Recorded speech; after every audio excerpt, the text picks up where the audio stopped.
Welcome and welcome back. I'm B, and today we're going to be talking about the first Omen. I won't be discussing every scene, I'll just talk about specific scenes and moments and themes that stood out to me.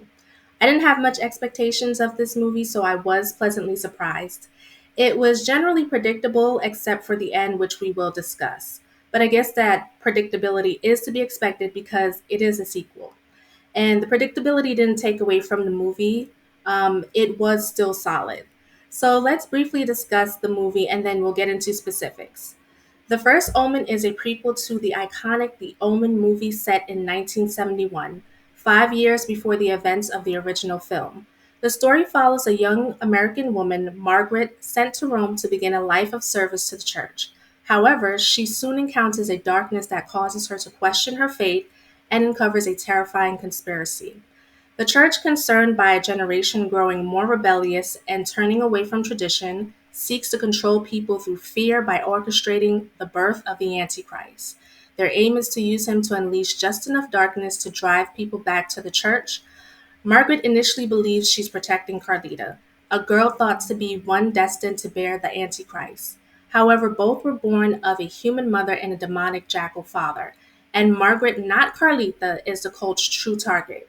She eventually discovers that she's the one impregnated by the devil in a climatic ritual. This movie blends supernatural elements with psychological horror.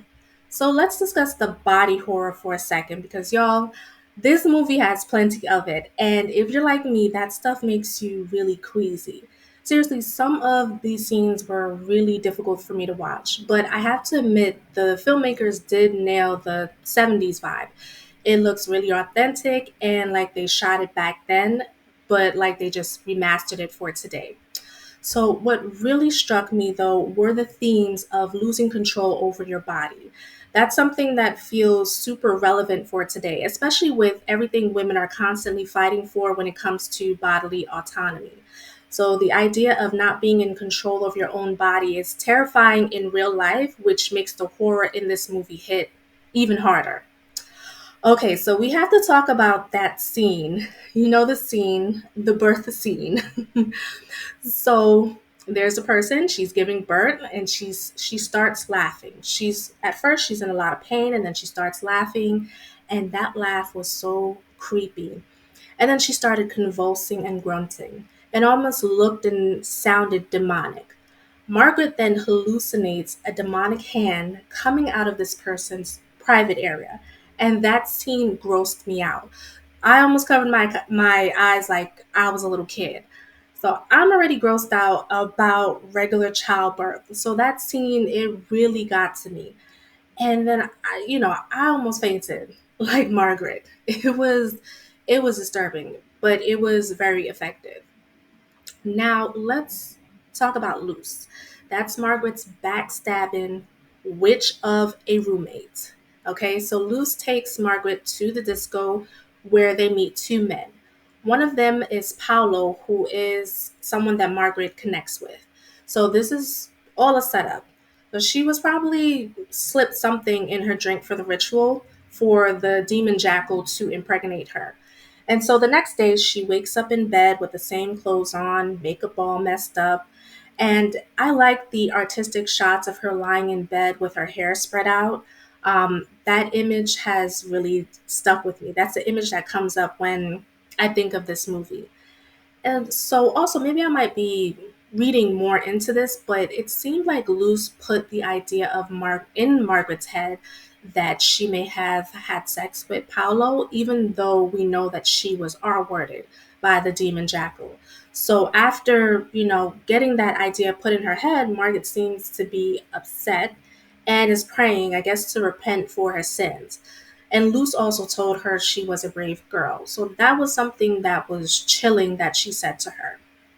So then we meet Father Brennan again, and he's the priest that's helping Margaret. So he tells her that bad things will start to happen around Carlita, evil things.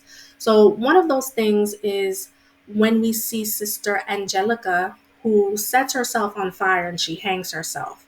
And it's similar to the scene in The Omen when Damien's babysitter hangs herself outside the window at his birthday party. And they both say, "It's all for you." So another bad thing that happens is that Margaret sees Paolo walking one night and she tries to talk to him, but he looks really disturbed and he's trying to get away from her.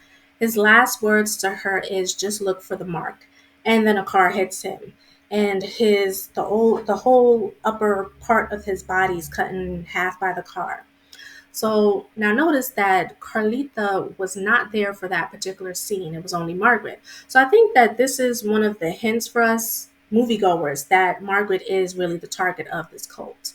But it wasn't really a hint because, like I said before, this is a predictable movie. So she's the main star, and we knew that she would be that she would be the target. So Carlita has a similar troubled history to Margaret. She's described as a problem child. Margaret said that she had an active imagination when she was younger, and so they needed to restrain her. And they do the same thing to Carlita in the present. So it dawned on me when I was watching that their behavior was the same because, they have the same parents. And perhaps also Carlita was birthed as a backup, just in case things didn't work out with Margaret. When Margaret steals the birth records from the convent, she finds out that all the previous births were of deformed babies. And so, in one scene, Father Brennan tells Margaret that they need a male, and they've only birthed female babies. So, in one scene, we see that Carlita has the 666 on the roof of her mouth. So now Margaret is really convinced that Carlita was targeted to birth the Antichrist all along. So then we have another scene where Margaret and Father Brennan and the other man, I'm not sure what his role is, are looking through the records and it all clicks for her. And this is such a really good scene.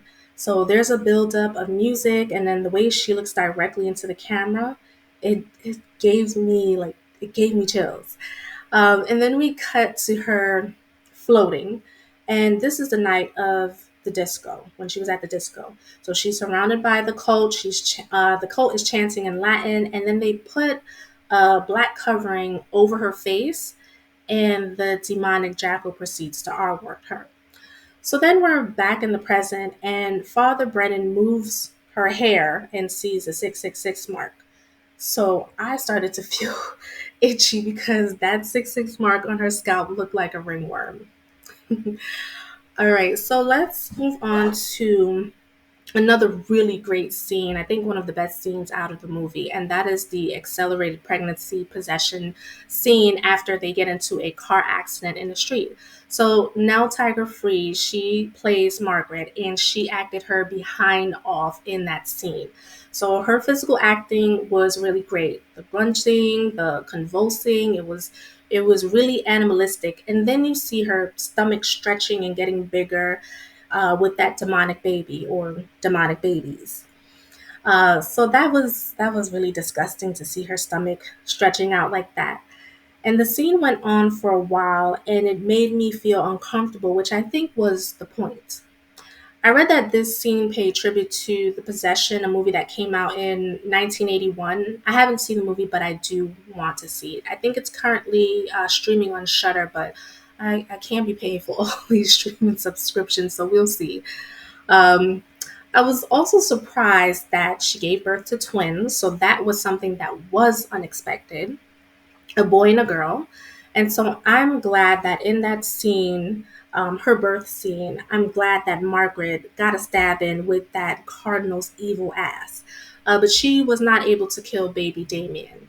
So Luce's witch backstabbing behind stabs Margaret in her stomach, and the cult takes baby Damien. They leave Margaret and the twin girl for dead, but Carlita helps to save Margaret and the baby. And so Margaret and the twin girls surviving opens up some room for more movies. And so that's probably why they did that. So I also wanted to talk about a noticeable change to Damien's origin story. So in the Omen movie and the book, the jackal is the mother to Damien. But this was changed in this movie.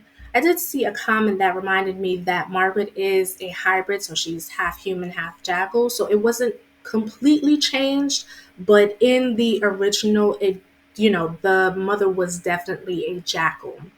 And I saw that that's something that, bothered some folks, which is understandable.